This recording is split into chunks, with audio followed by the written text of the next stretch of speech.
ഗാന്ധി ഭവൻ സ്നേഹഭവൻ അശരണരുടെ പ്രത്യാശ ഭവൻ.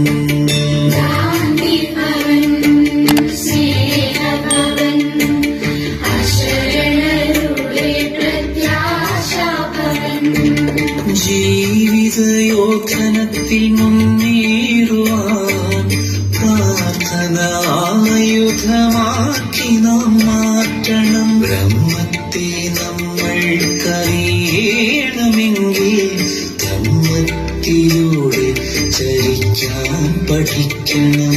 ഗാന്ധി ഭവൻ സ്നേഹഭവൻ അശരണരുടെ പ്രത്യാശ ഭവൻ. ഗാന്ധി ഭവൻ തിയേറ്ററിലൂടെ നവനാടക കാഴ്ചകളിലേക്ക് ഏവർക്കും ഹൃദ്യമായ സ്വാഗതം. ഗാന്ധി ഭവൻ തിയേറ്ററിനെ കുറിച്ച് ഗാന്ധി ഭവൻ സ്ഥാപകനും മാനേജിംഗ് ട്രസ്റ്റിയുമായ ഡോക്ടർ പുനലൂർ സോമരാജൻ. പ്രിയപ്പെട്ട സഹോദരങ്ങളെ, ഗാന്ധി ഭവൻ അഭയ കേന്ദ്രങ്ങൾക്ക് ഈ സമൂഹത്തിലെ ഓരോരുത്തരും നൽകി വരുന്ന സ്നേഹത്തിനും പ്രോത്സാഹനത്തിനും ഹൃദയപൂർവമായ നന്ദി പ്രകാശിപ്പിച്ചുകൊള്ളട്ടെ. ഇന്ന് സമൂഹത്തിൽ നിരവധിയായ തിന്മകൾ നമ്മൾ കാണുകയാണ്. ആ തിന്മകളെ പ്രതിരോധിക്കുവാനും സാമൂഹ്യ ബോധവൽക്കരണങ്ങൾക്കുമായി ഗാന്ധി ഭവൻ ഒരു നാടക സംരംഭത്തിന് തുടക്കം കുറിക്കുന്നു. തിയേറ്റർ ഇന്ത്യ എന്ന പേരിൽ പ്രഥമ നാടകം നവോത്ഥാനം. ഈ നാടകം നിങ്ങളുടെ മുന്നിലേക്ക് അവതരിപ്പിക്കുക. ഇത് ശ്രദ്ധിച്ച് വിലയിരുത്തി നന്മയുടെ വഴികൾ തെളിയിക്കുന്ന ഈ ഉദ്യമത്തിൽ എല്ലാവരും പങ്കുചേരണമെന്ന് വളരെ വിനയപൂർവ്വം അപേക്ഷിക്കുന്നു. നന്ദി, നമസ്കാരം. സ്വാതന്ത്ര്യ സമര സേനാനിയും നവോത്ഥാന നായകനുമായിരുന്ന ബോധേശ്വരൻ രചിച്ച് അനശ്വര സംഗീതജ്ഞൻ ജി ദേവരാജൻ മാഷ് ഈണം പകർന്ന് മലയാളത്തിന്റെ ഭാവഗായകൻ പി ജയചന്ദ്രൻ ആലപിച്ച ശീർഷക ഗാനത്തോടുകൂടി നവോത്ഥാനത്തിന്റെ അരങ്ങുണരുന്നു.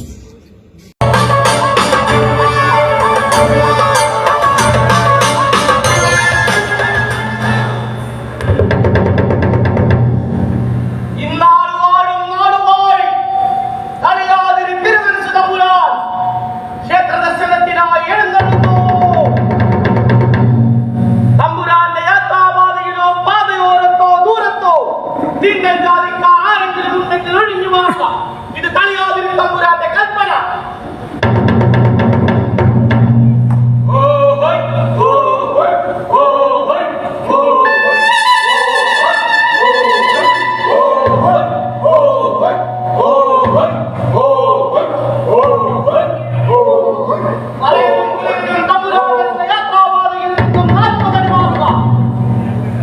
ഈഴവനും തീയനും അവന്റെ ഗോത്താദികളും 30 അടി, നായന്മാർ 20, ക്ഷത്രിയർ 10.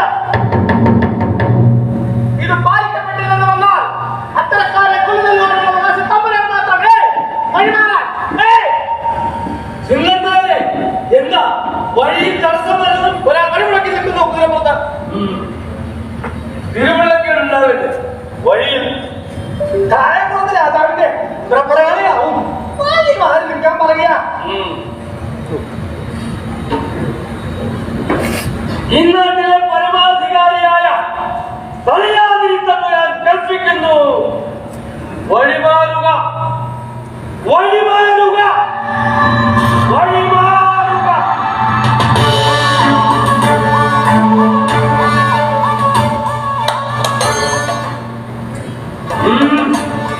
നമുക്ക് പോകേണ്ടത് ഇതേ വഴിയാണ്.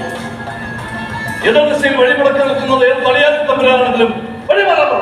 നിനക്ക് എന്താണ് വേണ്ടത്? നിന്റെ തമ്പുരാന്റെ ജീവൻ ജീവനുണ്ടെങ്കിൽ നിനക്കും വഴിമാറാം.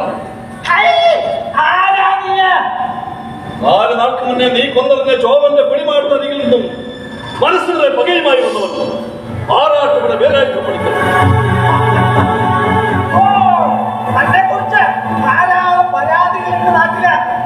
എന്താണാവോ കേൾക്കട്ടെ? നാട്ടുമര്യാദകളും താൻ അശേഷം പാലിക്കുന്നില്ല. അതും ഒരു ഹീനജാതിക്കാരൻ. ഹീനജാതിക്കാരൻ ഞാനല്ല. ഇരുട്ടി വിളക്കം വരെ നിന്നെയൊക്കെ തമ്പുരാൻ വിളിച്ച് ഘോഷിക്കുന്ന ഈ നാമത്തികളാണ്. അതുമല്ലെങ്കിൽ നിന്റെയൊക്കെ മുൻതല പുറക്കാം. അധിക പ്രസംഗി, അധികം പറയണ്ട നീ. പറയുന്നുണ്ട്. വഴിയിൽ ഒരു കാടം ചാടിയ ഒരു കീരി കുത്തി വെച്ചാൽ എന്തിന് ഒരു ചാവാരി പട്ടി വന്ന് കാലിൽ നക്കിട്ട് പോയ പോലുമില്ലാത്ത ഐത്തം മനുഷ്യർക്ക്. ആ നിങ്ങൾക്ക് മറ്റുള്ളവരുടെ ഐത്തം കൽപ്പിച്ച് മാറി നിൽക്കാൻ പറയാൻ എന്തധികാരം? മതി. വാക്കിലും നോക്കിലും നമ്മെ വെല്ലുവിളിച്ച് സംസാരിക്കാൻ ആരാ നീ? ഏത് പാട്ടപ്പെട്ട പണിക്കരായാലും അതില്ല അധിക നാൾ ഇവിടെ അതോട്ടോ. അധികാരികൾ കൽപ്പിക്കുന്നതൊക്കെ ഈ വീൽ നിന്ന് കരുതി നായയെ പോലെ നക്കി ജീവിക്കുന്നതിനേക്കാൾ എനിക്കിഷ്ടം പുലിയെ പോലെ പ്രതിഫലിക്കണം.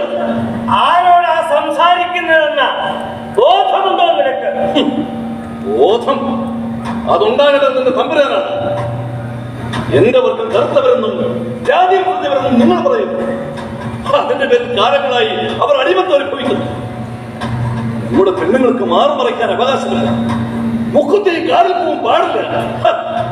അതൊക്കെ അവിടുത്തെ അന്തപുരത്തിലെ 1-ാം വേളിക്കും 2-ാം വേളിക്കും പിന്നെ നാടതിന് ഇറങ്ങി നേടുന്ന മുഴുവൻ സംബന്ധങ്ങൾക്ക് പണിക്കരെ, താൻ സ്വയം പിന്നാട്ടിലെ തയ്യാതിയും തമ്പുരാനുമാകാൻ നോക്കണ്ട. എനിക്ക് തമ്പുരാൻ ഞാനാണ്, അല്ലെങ്കിൽ എന്റെ ദൈവം. അതല്ലാതെ ഈ ഭൂലോകത്ത് മറ്റൊരു കീടത്തിനെയും വാരിക്കരുത്.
ദുരിതങ്ങൾ അനുഭവിക്കുന്ന പട്ടിണിപ്പാവങ്ങളായ മനുഷ്യരുടെ നീതിക്ക് വേണ്ടി പൊരുതി ഭരിച്ചാൽ അതായിരിക്കും ഈ ജീവിതത്തിൽ ഏറ്റവും ശ്രേഷ്ഠമായ പുണ്യം. അയ്യങ്കാളി യുഗ പോരാളി പടയൊട്ട മോടി വന്നടര